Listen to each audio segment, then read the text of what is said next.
में कई सारे आतंकवादियों ने हमला करने का काम किया था कांग्रेस की सरकार के समय, मगर कभी बदला लेने के लिए सरकार ने हिम्मत नहीं जुटाया। मगर 11 सालों के कार्यकाल में हमारी सरकार ने मोदी जी के नेतृत्व में आतंकवादियों को ऐसा जवाब देने का काम किया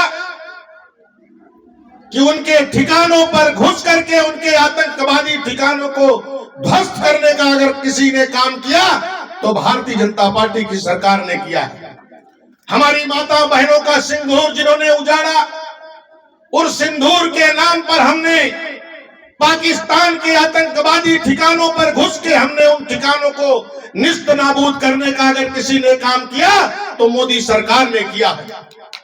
सबका साथ और सबका विकास, सबका विश्वास, सबका प्रयास का जो उनका मंत्र है देश के प्रधानमंत्री का, उसको धरातल पे उतारने का काम अगर कोई कर रहा है तो भारतीय जनता पार्टी और भारतीय जनता पार्टी के कार्यकर्ता कर रहे हैं। मित्रों, इस समरसता भोज प्रभु श्री राम जी ने जब लंका पे आक्रमण किया, उस समय भी यही समरसता भोज सब समाज को लेकर के लंका की तरफ उन्होंने चढ़ाई किया और रावण का उन्होंने दहन करने का काम किया था। आज देश के प्रधानमंत्री मोदी जी और उत्तर प्रदेश के यशस्वी मुख्यमंत्री, उत्तर प्रदेश में जीरो टॉलरेंस पे हमारी सरकार चल रही है। गुंडे और माफियाओं का खात्मा, किसी भी बहन बेटियों को छेड़ने की किसी ने हिम्मत अगर की तो दूसरे चौराहे पे उनके टांगों पर गोलियां मारने का काम हमारी सरकार करती है। क्योंकि हमारी बहन बेटियां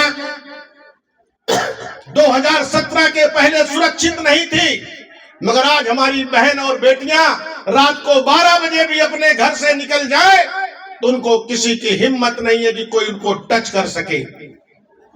हमारे किसान भाई, हमारी सरकार कई सारी योजना, क्योंकि किसानों की आय दोगुनी कैसी हो, किसान समृद्धशाली कैसे बने, उस तरफ भी हमारी सरकार ने कई सारी बड़ी परियोजना चलाने का काम किया है।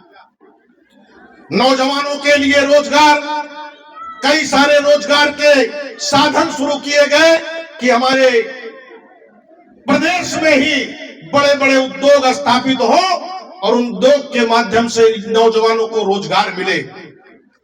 आपके प्रतापगढ़ में ही हमारे कार्यकाल में 30 सालों से बंद पड़ी ट्रैक्टर फैक्ट्री को हमने पुनः जीवित किया और आज वहां उद्योग स्थापित होने जा रहा है। 1000 करोड़ रुपए का वहां इन्वेस्टमेंट आया हुआ है। आने वाले 2 सालों में उसको कंप्लीट करने का, जो पूरा करने का सरकार का लक्ष्य पूरा होगा।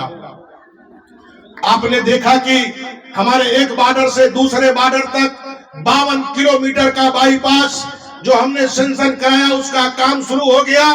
तो कई सारी बड़ी परियोजनाएं, प्रतापगढ़ बाईपास, शहर का 4 लेन सीसी रोड, भगवा चुंगी पर जो ओवर ब्रिज, तो कई सारी बड़ी परियोजनाएं जो धरातल पे आपको दिख रही है, आने वाले 1.5 सालों में उसको पूरा किया जाएगा और हमारा प्रतापगढ़ बदला हुआ दिखेगा।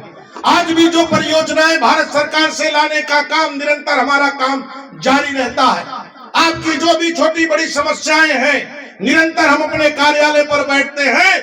जब भी आपको मिलना होगा, अपनी कोई भी समस्या लेकर निरंतर आपकी सेवा में ये आपका सेवक हाजिर रहेगा, क्योंकि हमारा सेवा करना ही हमारा उद्देश्य है। निरंतर आपके बीच में था और आपके बीच में निरंतर मैं रहूंगा। प्रतापगढ़ का विकास रुकने नहीं पाएगा।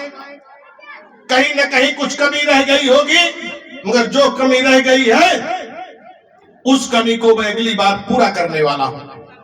और प्रतापगढ़ की विकास की रफ्तार निरंतर बढ़ती रहेगी, वो कभी थमने नहीं पाएगी। अगर कोई भूल हो गई होगी, उस भूल को अगली बार सुधारा जाएगा, मगर प्रतापगढ़ का विकास निरंतर जारी रहेगा। आने वाले 2027 में इस प्रतापगढ़ की 7 की 7 विधानसभा भारतीय जनता पार्टी जीतेगी, ये हमें पूर्ण विश्वास के साथ मैं आपको कह रहा हूं। क्योंकि जिस तरीके से गरीब जनता को लोगों ने ठगा है, जिस तरीके से जातियों में लोगों को तोड़ने का काम किया है, जनता पूर्ण रूप से समझ गई। आप देख रहे हैं कि बिहार एक राजनीतिक जागरूक प्रदेश है। मगर बिहार में नीतीश जी के प्रति और मोदी जी के प्रति जो विश्वास लोगों ने किया है, क्योंकि जाति की राजनीति तो बहुत लंबा नहीं चलता है, विकास की राजनीति और विश्वास की राजनीति लंबा चलती है। और जो विकास और विश्वास भारतीय जनता पार्टी ने जनता का जीता है वो निरंतर जारी रहेगा। और समय बहुत हो गया है, हम तो निरंतर आप लोगों से मिलते रहेंगे क्यों हमारी माताएं बहनें, क्योंकि हमें दिल्ली भी जाना है, राष्ट्रीय अध्यक्ष का चुनाव है 19 और 20 को। इसके लिए आपका आग्रह था और आपसे मिलना भी काफी समय हो गया था, तो बहुत सारे कार्यकर्ताओं से हमें मिलना भी था। तो निरंतर आपके बीच में हमारा संवाद निरंतर जारी रहेगा। इन्हीं आशा विश्वास के साथ पुनः आपका पैर छूकर मैं प्रणाम करते हुए अपनी वाणी को विराम देता हूँ। भारत माता की, भारत माता की, वंदे वंदे